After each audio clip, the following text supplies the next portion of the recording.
The old world is back, and with it comes a concept that will be very familiar to anyone who played the original Warhammer Fantasy, and that is unit fillers.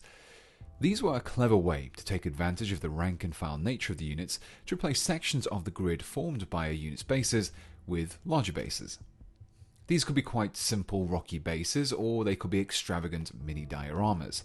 Either way, they would allow you to bulk out your units without having to build and paint more models. Plus, because they could be moved around different units, they would offer you greater flexibility when it came to building your lists. And, as well as sending me a few kits to help, Games Workshop has tasked me with recreating this concept for the old world. My plan was to create 2 unit fillers, one for the Tomb Kings and one for the Bretonnians, and I began with the forces of Khemri. The idea of this unit filler would be around a ruined obelisk that has been empowered and is unleashing its energy to reanimate the corpses around it. The basis of the obelisk came from the Ossiarch Bone Reapers' Bone Tithe Nexus.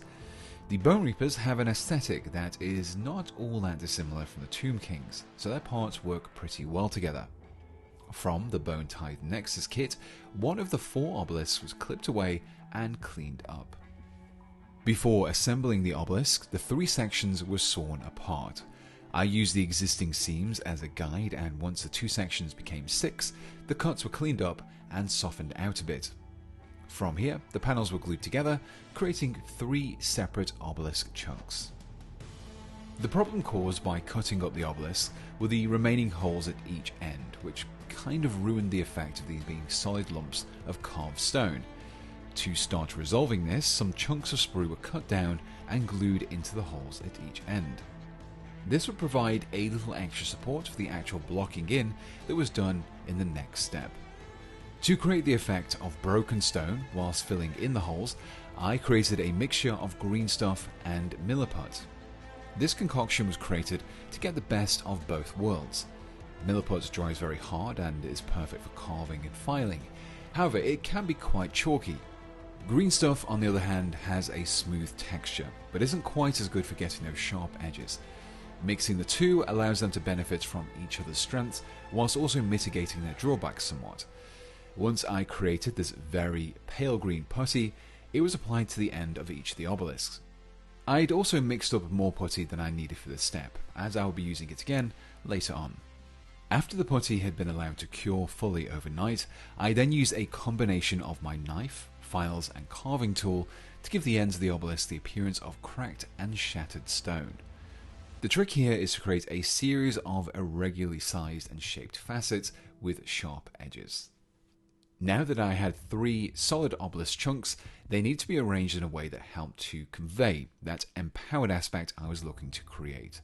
Having them loosely floating one above the other would give the impression of the fallen monument being reformed by a powerful necrotect. This was achieved by drilling a 1mm hole into the bottom of one of the sections, slightly off-center. Into this hole, a length of wire was superglued into place. A small rock, created from the excess putty and carved up in the same way as the obelisk ends, was then drilled and placed over the wire. This would create a spacer, so that when the second hole was drilled into the top of the next obelisk section and the wire was attached, it helped to separate the 2 pieces, giving the impression of them floating one above the other. This process was repeated until all 3 sections had been attached together. With the obelisk complete, it now needed to be attached to a base. This was done in much the same way as how the sections were attached to each other. To help lift the obelisk from the ground a little, 2 rocks were added to the wire instead. A flat piece of rock was then glued to the center of the 50 by 75mm base that I'll be building this unit filler around. This base size would replace 6 infantry-sized models and would fit nicely in the center of a 5-wide, 4-deep unit of 20 models. After marking out the spot to drill, a hole was created into the rock and through the base itself. The wire was glued into this and clipped down, creating a strong bond, completing the obelisk structure. From here, the next step was to create the streams of energy swirling around the obelisk. These would be sourced from the Spirit Host kit. After removing them from the sprue, they were cleaned up of any sprue tabs and mold lights. I started at the bottom and compared the piece that had the skeleton attached. The end needed to be clipped and trimmed down a little to allow it to sit flush against the obelisk, but once things were lining up, it was glued into place. This same process was repeated for the remaining pieces of swirling energy. They were compared, adjusted, and then glued until the obelisk was wreathed in power. From here, all that was needed were a few extra details across the base. These took the form of a few extra rocks and some citadel skulls. And with the Tomb King's unit filler completed, I could begin working on the Bretonnians. My idea for the Bretonnians unit filler was much more mundane. After all, with most of the Bretonnians' infantry blocks being peasants, having something as arcane as a floating obelisk wouldn't have fit with their aesthetic. So I kept things simple and built a cart. This was constructed using leftover parts from my old Necrophax Colossus build and consisted of 2 wheels, an axle and a platform, all sourced from a Skaven plague furnace. They were, however, looking a little too evil for my taste, so all the spikes were clipped away and shaved flat, before gluing the wheels to the axle and then to the underside of the panel. To create some handles for the cart, another piece from the plague furnace, a cross-section, was removed of spikes and clipped down until I just had 2 planks. These were glued to each side of one end of the panel to create some handles, completing the cart. From here, it could be glued to the base. Next, the cart would be laden with resources and equipment, with the first of these being a chest. This was taken from the same bone-tithed nexus that the obelisk was sourced from earlier. It was simply assembled and glued to the cart. Following the chest, a few stakes from the peasant bowman kit could be added. You get one of these per bowman, so chances are you'll have a few left over after building your unit.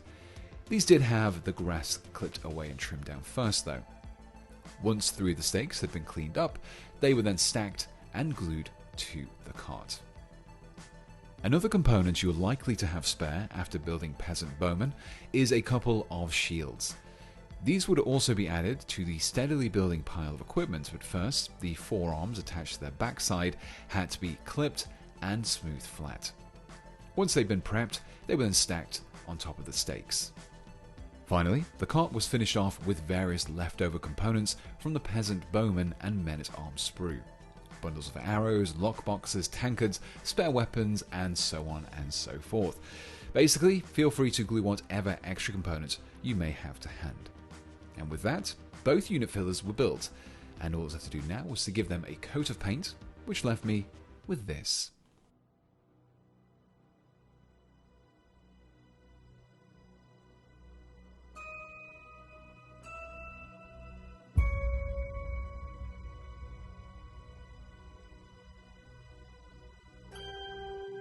And here we have the completed unit fillers painted up in schemes that fit their respective armies. Now, one criticism I often get of my conversion is that they wouldn't be practical across a whole army, either due to the extra time or funds required to achieve them. But I think that unit fillers are a great middle ground between building as per the instructions and completely ignoring them to build something your own way. You still get that opportunity to create a unique looking force or even add a theme without having to modify 100 or so miniatures. And hopefully, after watching this video, I've given you a few ideas on how you can add some extra flair to your units, whilst also giving you that extra flexibility in picking your army. If you have any other ideas for unit fillers you'd like to see me tackle, or if you'd like to see me take on more old world content in the future, then please do let me know in the comments below. Now before I go, I'll say a big thank you to my Patreon supporters and channel members who help to keep this channel going. Especially my Pouch of Dead Animal Bits tier and above supporters, who are Andrew Console, Axel Jonsson, Berserker, Daniel Dowling, Ian, Immaterial Creations, Maciej Savitsky, Mr. Grimm, Pale Juice, Pops of Corn, Ryan Little, Summit B411, Sweatsman, and Tim. And my Sergeant level channel members, who are Trooper Geo, Mr. Jared Hess 95, David, John Gibbs, The Sire Acquired, Philip Poyer, Nerdington Paints, Mark Taylor, and Whale Tussler. If you're interested in supporting me, you can hit the join button below or find a link to my Patreon in the description.